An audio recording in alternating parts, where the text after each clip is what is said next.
Hi, everybody. Welcome to 6.4.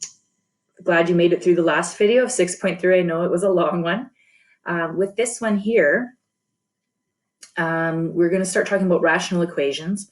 And these are, like I said, I'm new to this whole thing about making the videos and everything. And normally when I'm teaching in the classroom with you guys, you can interject with questions, etc. Or you can tell me if I'm going too fast or too slow. If you have feedback for me, I'm trying to keep the videos short, but at the same time, I want to make sure that I'm spending enough time explaining things. So feel free to let me know, send me an email or something and say, hey, Ms. Tang, you're going too fast in your videos, or hey, it's going too slow and it's dragging on.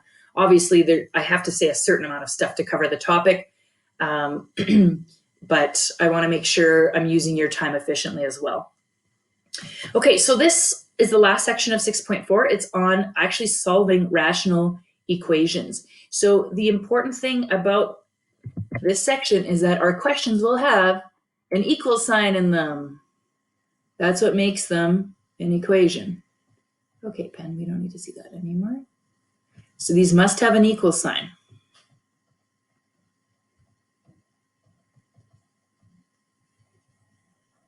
So that's really important. Otherwise, we're working with an expression. So up until this point, we've been working with rational expressions. Now we're going to start working with equations. Why do I make a big deal about this? Well, if your question has an equal sign in it, that's actually awesome. That makes us happy, little happy face guy there, because that means that we can do whatever we want to it as long as we do the same thing to both sides. So it actually frees up a lot of moves that we can make. All right, so let's take a look at example 1, solving a rational equation. And it's giving us on the right here kind of a step-by-step guide to how we're going to solve this. So the first step is to factor each denominator.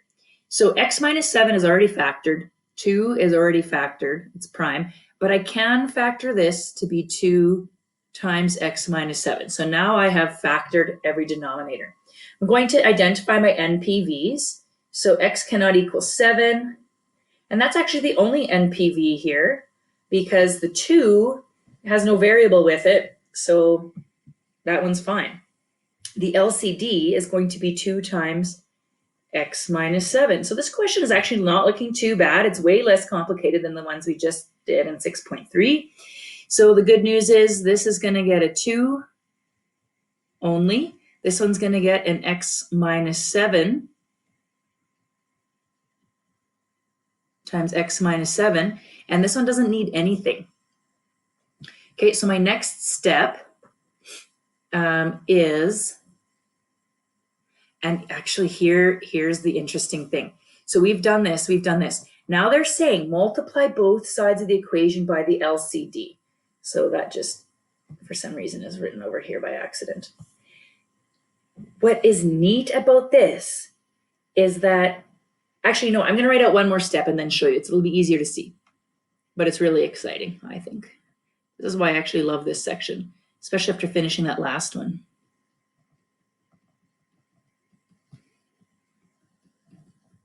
So a lot of copying there, but trying to make it as easy as possible.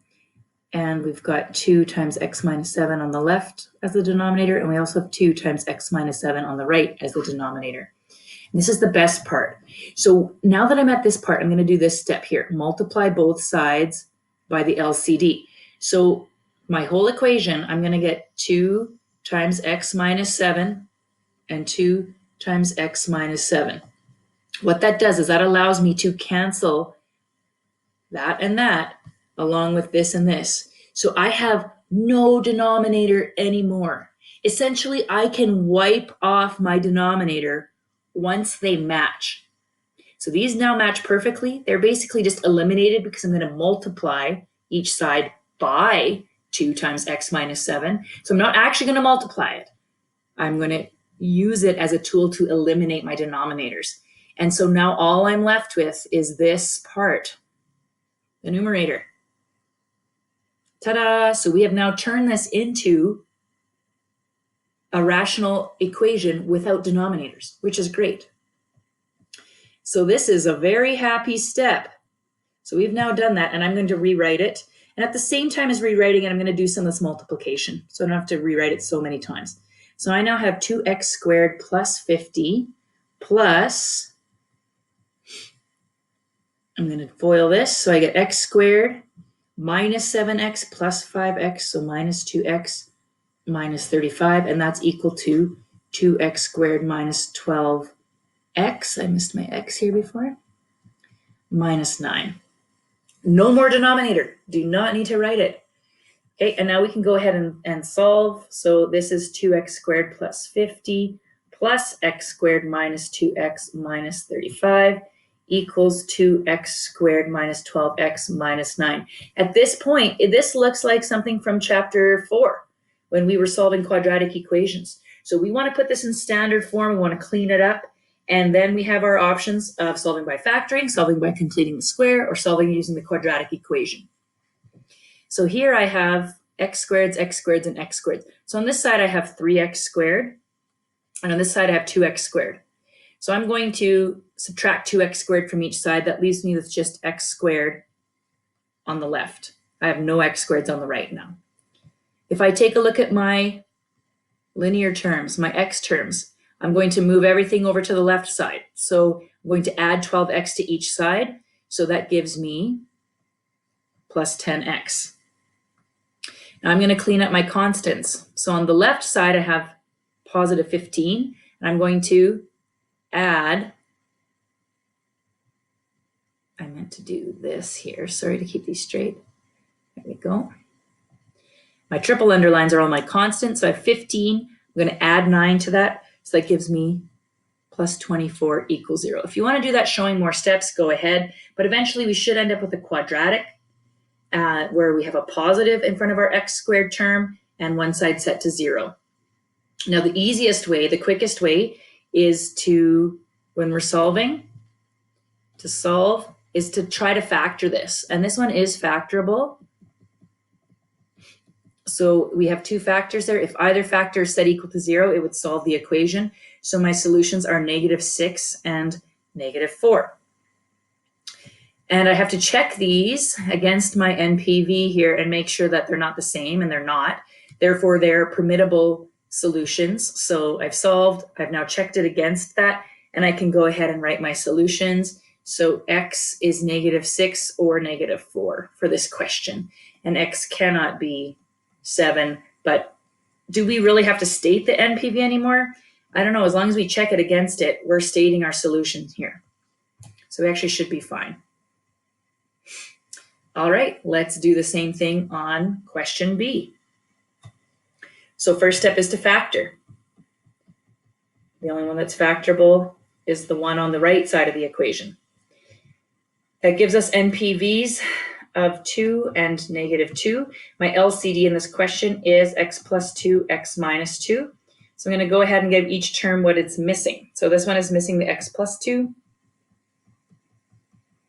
This one's missing the x minus 2. And this one has everything.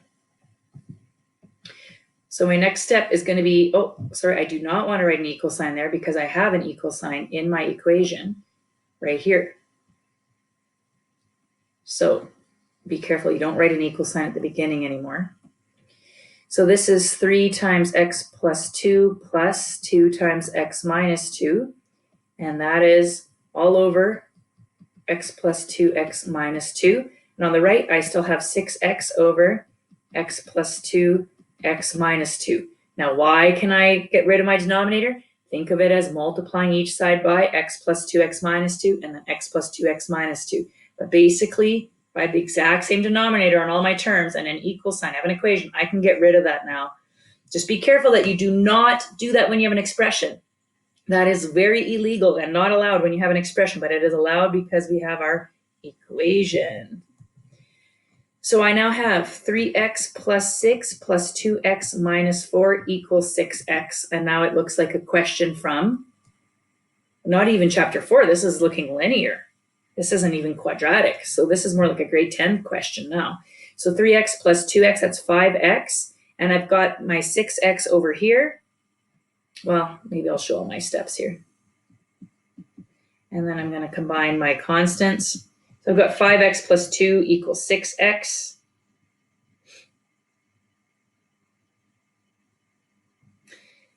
And I'm going to set this side equal to 0. So I have x plus 2. Oh, no need to set it equal to 0. What am I doing? I can just say negative 2 equals x. Pardon me. Let's just back it up here for a second. I should have just left the 2 over here. Minus 5x from each side. It's x equals positive 2. I had a mistake there. Now, we have to check this against our NPVs. And here we have a problem because we're saying the solution is 2, but we're saying that x cannot be 2. So, but 2 is an NPV, therefore, no solution. I can't remember if your textbook writes no solution like that or they write it as an empty set. And I've seen some places write it like that. Those things all mean no solution. So I shouldn't have circled this because it makes it seem like it's an answer. So I'm going to erase my circling and just rewrite that again. That was one of my steps now. It's not an answer because I had to compare it to my NPVs. So the real answer is that there's actually no solution to that equation.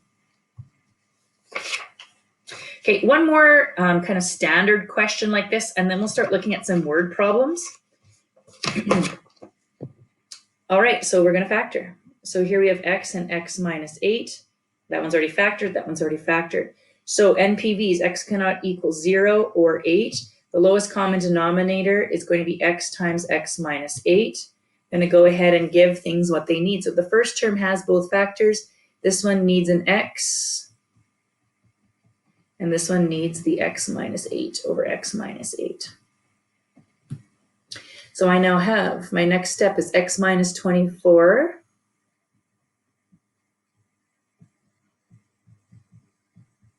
minus x times 5 minus x equals 2x plus 3 times x minus 8.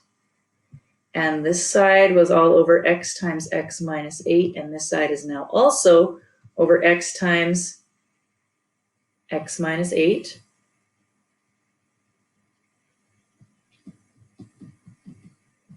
This matches exactly to that. So I can eliminate that by multiplying each side by x times x minus 8. And I'm just going to clean up what I have. So I have x minus 24 minus 5x plus x squared on the left. And I have 2x squared minus 16x plus 3x minus 24 on the right. Clean up the left side. Clean up the right side.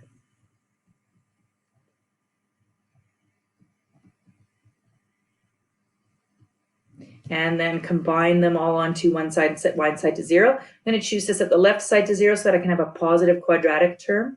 So I'm going to subtract x squared from each side. I'm going to add 4x to each side. And I'm going to add 24 to each side.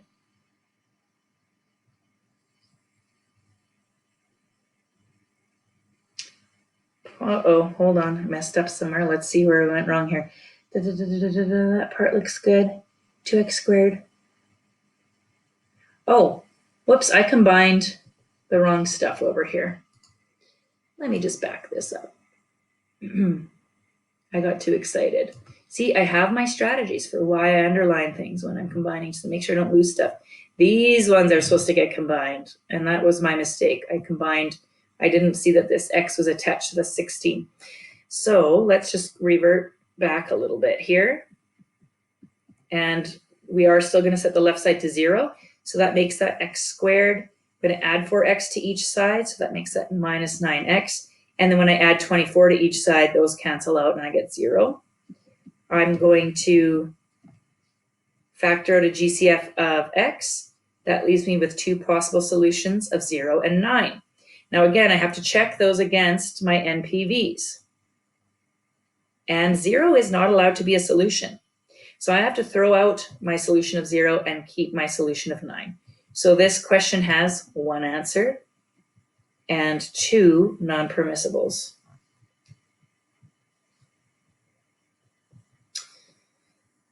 All right, so those are the 3 examples for this section. And again, like I said, I find these typical questions even a bit easier than from 6.3. Where it gets tough in this section, where people sometimes struggle, is on the word problems. These are interesting word problems, but they're all kind of similar as well. And I'm going to treat them all the same way by setting them up using a table. So my advice to you is to really look. I'm going to do 4 examples of word problems, and they're all a little bit different, but they all share something in common, which is the use of a table. And all of the questions in the assignment are very similar to these 4 word problems. So you shouldn't come across anything that's really that crazy different from these. Okay, so the first one is a type of problem where people are sharing a task. So in this scenario, the task is shoveling the driveway together. So Andrea and Phil shovel the driveway together. Working, that should say alone. Working alone, Phil can shovel the driveway in 10 minutes, and working alone, Andrea takes 15 minutes. How long will it take them to shovel the driveway if they work together? It's actually quite a difficult problem. It's not. It seems like it should be simple, but there's actually quite a bit to it. So when you're assigning your variable x, usually you want x to represent the answer to the problem. And this is the problem. So basically, we're going to let x be this. So it's the time it takes them to shovel the driveway together. That's what makes sense. And therefore, at the end of the question, when we figure out what x is, we've actually solved the problem we want to solve. So the key is the time it takes them to shovel the driveway together. There's always some kind of equation on these word problems too. So the work is going to be the rate, which is the speed at which they work, times the time. And that'll say how much work they get done. Okay, so let's move this up so we can see it a bit better. So Phil's time to shovel on his own is 10 minutes. Andrea's is 15 minutes, and together it's x. That's the thing we don't know. The rate, how fast was Phil shoveling the driveway? In other words, what fraction of the driveway did he shovel in 1 minute? Well, that would have been 1/10 of the driveway. Andrea in 1 minute only does 1/15 of the driveway. And following that pattern, they would have 1 over x as their rate together. Now work done, here's where we're going to use our formula here. So work done is rate times time. So we're going to make this rate times time, and rate times time when we fill it in. So this is going to be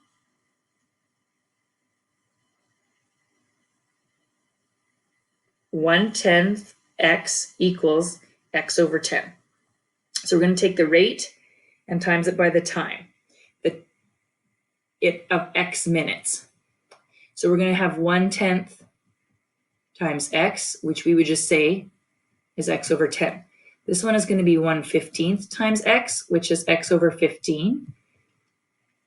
And this one is going to be 1 over x times x, which is 1. And that means 1 whole driveway being shoveled. So why is that a 1? It makes sense that it's a 1 because that represents the entire driveway. Now, why does this help us? Because we know that altogether, this work plus this work is going to equal 1 whole driveway being shoveled. So Phil's work plus Andrea's work should equal 1 whole driveway being shoveled. So Phil's work is represented by the fraction x over 10. Andrea's work is represented by the fraction x over 15. And 1 whole driveway is represented with the number 1.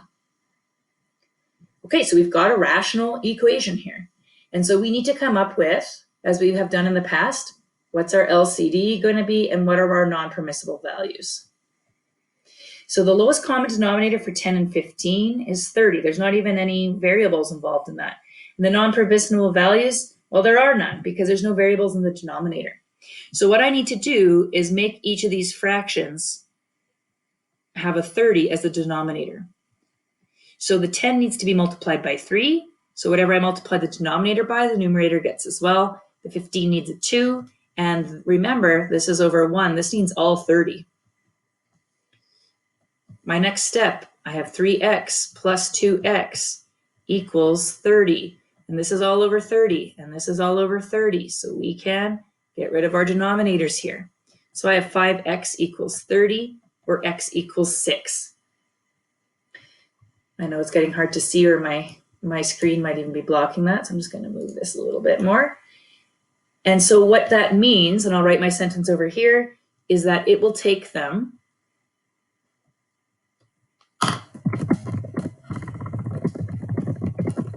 6 minutes to shovel the driveway together.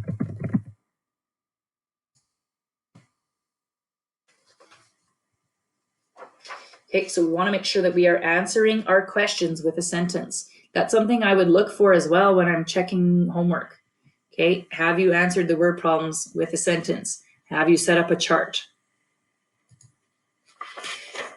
Okay, this next one is another kind of a sharing the task thing, but the task is a little bit funnier in this one. It's eating a bag of popcorn.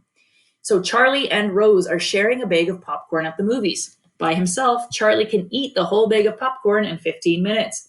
If Rose and Charlie are sharing a bag of popcorn, it takes them 9 minutes to eat the whole bag together. How long would it take Rose alone to eat the bag of popcorn? So it's kind of similar to the shoveling the driveway question, except this time we want to know how long it would take Rose alone.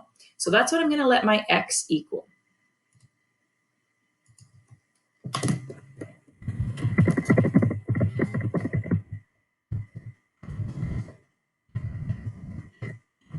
She eats the whole bag alone. How long would it take her? That's what x is going to be. So let's fill out our chart as best we can. So Charlie's time to eat the popcorn in minutes alone we know is 15. Rose, this time is the x, and together is the 9. So notice that the x is next to Rose, not in the together row. The rate of work. Charlie can eat 1/15 of the bag in 1 minute. Rose can eat 1 over x of the bag, and together they eat 1/9 of the bag per minute. The work done is going to be how much work did they do together in 9 minutes. So this time it's 9 minutes because that's the work, the total amount of time. So that would be 9 over 15. So I'm getting that by 1/15 times 9 gives me 9 over 15. Here I'm going to have 1 over x times 9, which is 9 over x.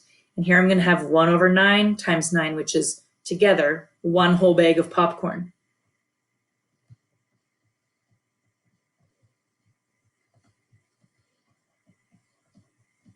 Again, where is that coming from? Our formula from the last question is work equals rate times time. It's just that we're using a time of 9 minutes. Okay, so now to set up our equation. So we need to do Charlie's work plus Rose's work equals their work together. So here's Charlie's work plus Rose's work. Now, you might be wondering, why didn't I reduce this fraction? I could. It kind of doesn't matter. It's just as much work to work with it as a 15 as anything else. So I just left it, but you could go ahead and reduce it now, and then it'll kind of change how your work would look from mine, but it doesn't matter either way. I'm going to write over here so my picture doesn't get in the way. So our LCD here is going to be 15x, and the NPV is going to be 0. I should say x can't equal 0. Okay, so I need to multiply the first one by x over x, second one by 15 over 15, and this one by 15x over 15x. Remember, that is 1 over 1. So I now have 9x plus 9 times 15 is 135, and that's equal to 15x. Hey, this is nice. It's linear. So I'm going to subtract 9x from each side. So that leaves me with 135, 135 equals 6x. Divide each side by 6, and I get 22.5 is equal to x. Now, does that seem like a reasonable answer? Does it seem like it might take Rose 22.5 minutes to eat the bag of popcorn alone? Yes. What would be an example of an unreasonable answer? Something like -5. If you got an answer like it takes Rose -5 minutes to eat the popcorn by herself, you have to be thinking something's wrong here. Okay, so let's go ahead and write our sentence. So it takes Rose 22.5 minutes to eat the popcorn on her own. Anybody else want popcorn now? Okay. The second main type of problem, the first one was sharing a job. So the job could be shoveling the driveway, eating a bag of popcorn, etc. The second type is a distance, rate, and time formula. Okay, so here's an example. Two kayakers paddle 18 kilometers downstream. That means that the current is helping them, the same direction of the current. And they do that in the same time it takes them to go 8 kilometers upstream against the current. So if you've ever kayaked or canoed, you know that you cover a lot more distance when you're paddling with the current. If you're paddling against the current, it's kind of like being on a treadmill. You're just not making as much distance. Okay, the rate of the current is 3 kilometers per hour. So what is their rate in still water? So still water means when there's no current.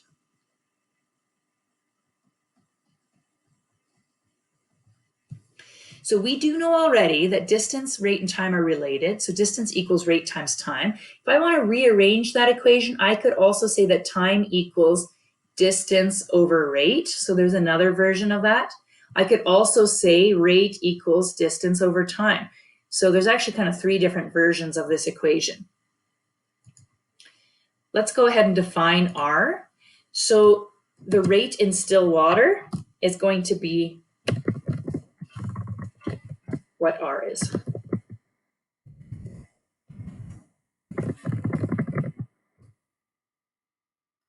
Okay, so we have distance, rate, and time as our headings in our table, and we have downstream and upstream as our rows.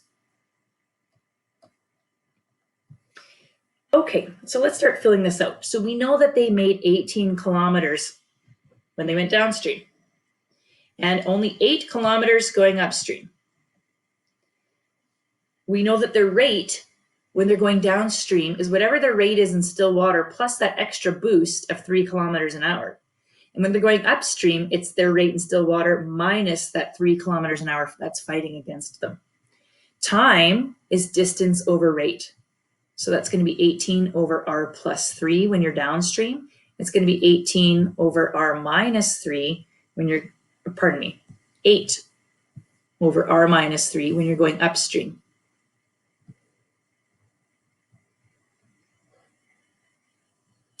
Now we know that the time has to be equal to each other. It's the same time. So times are equal.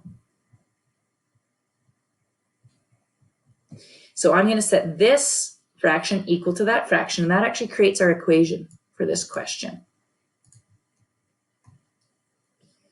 So we have 18 over R plus 3 is equal to 8 over R minus 3. So our LCD, lowest common denominator on this question, is going to be R plus 3, R minus 3. And our NPVs, R cannot equal 3 or negative 3 in this question. Okay, let's get to solving. So the first one needs to be multiplied by R minus 3 over R minus 3, and the second side needs to be multiplied by R plus 3 over R plus 3. So that gives me 18R minus 54 over R minus 3, R plus 3. That's the left side of the equation. On the right side, we get 8R plus 24 over R plus 3, R minus 3. We have the exact same denominator, and we have an equal sign, so we're allowed to multiply each side by that denominator, which cancels it out. And so now I'm left with just this, and I'm going to simplify and move all my R's to the left. So I have 10R on the left, and I have 78 on the right. I'm going to divide each side by 10. So R equals 7.8. Now, is that a reasonable answer? Is it possible that kayakers could travel 7.8 kilometers per hour? And I think that's a very reasonable answer. That's humanly possible. If you had got an answer like 450 kilometers an hour, like they're going as fast as a jet plane goes. That would be a problem. Okay, so we do think this is a reasonable answer. So that's one of the kind of quick, it's not a full check, but it's a quick mental check just to make sure things are making sense before we state our answer. And that's another good reason to write the sentence, because you sometimes realize your answer is ridiculous when you write it in a sentence. So their rate in still water is 7.8 kilometers per hour. That is reasonable. Yeah, if you started typing that out and said their rate in still water is 500 kilometers an hour, then you'd be going, that seems like way faster than humanly possible. All right, thanks for sticking with me. We got one more here. Last question of the entire unit. So this is another distance, rate, and time problem. The Northern Manitoba Trappers Festival, held in the Pas, originated in 1916. A championship dog race has always been a significant part of the festivities. In the early days, the race was non-stop from the Pas to Flin Flon and back. In one particular race, the total distance was 140 miles. Conditions were excellent on the way to Flin Flon. However, bad weather caused the winner's average speed to decrease by 6 miles per hour on the return trip. The total time for the trip was 8.5 hours. What was the winning dog team's average speed on the way to Flin Flon? So this is similar to the kayaking question, because the kayakers were dealing with a current, but it seems like here, the sledders were dealing with bad weather, which changed their speed. The other thing that's a bit different in this question that I want to draw your attention to is a really important line here. And it is that the total time for the trip was 8.5 hours. Remember on the last question, what I had highlighted was, or made a big deal about, was that they had the same time, so our times were equal. Well, this time we're not going to set our times equal to each other. We're going to total up our times to make them equal 8.5 hours. So that's a little bit of a difference between the two questions. Okay, so I'm going to go ahead and define my variables as I normally do. So this time we're going to let R equal the winning dog team's average speed on the way to Flin Flon.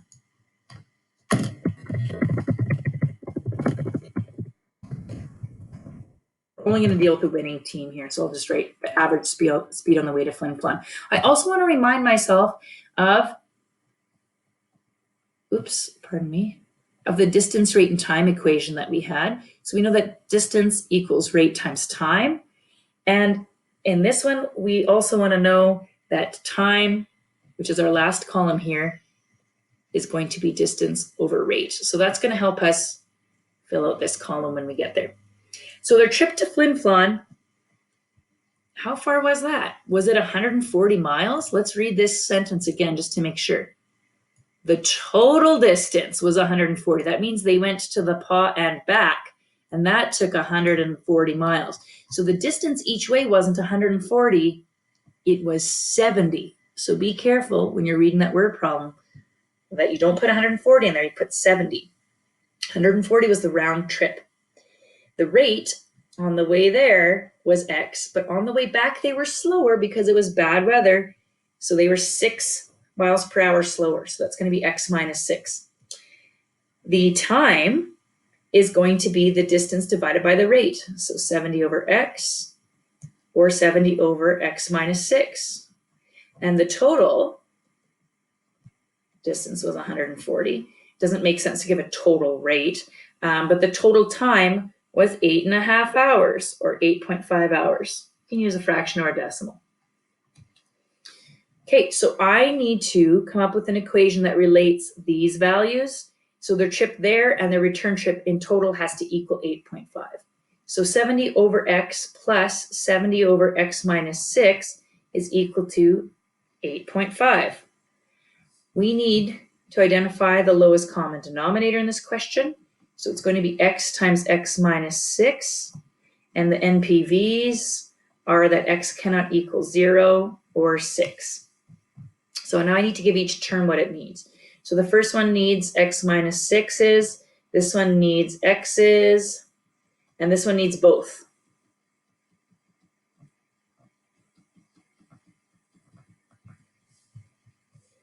So now I have 70 times X minus 6 plus 70X equals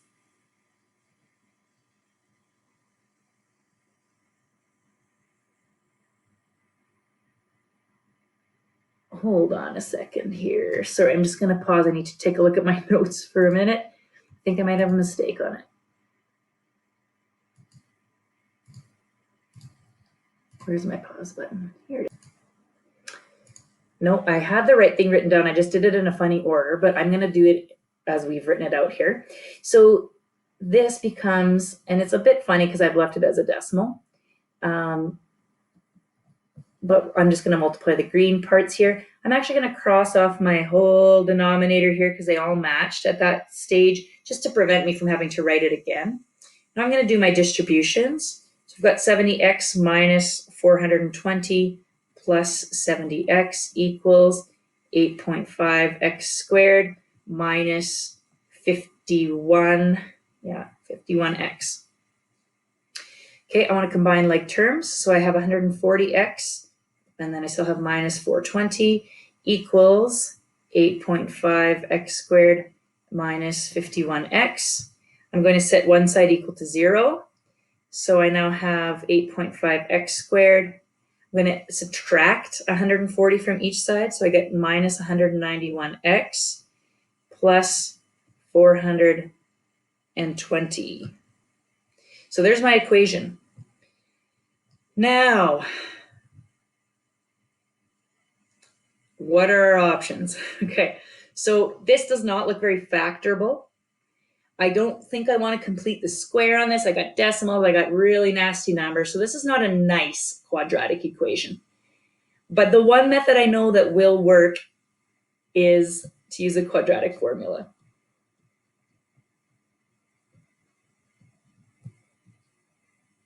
It's kind of a nasty one, but I will remind you that in chapter 4, we did learn that the quadratic formula can be used to solve any quadratic equation that is solvable. So it's negative b plus or minus the square root of b squared minus 4ac all over 2a. So our a would be 8.5, our b would be negative 191, and our c would be positive 420. So you'd go ahead and plug those in. I've done that for you just to save a little bit of time.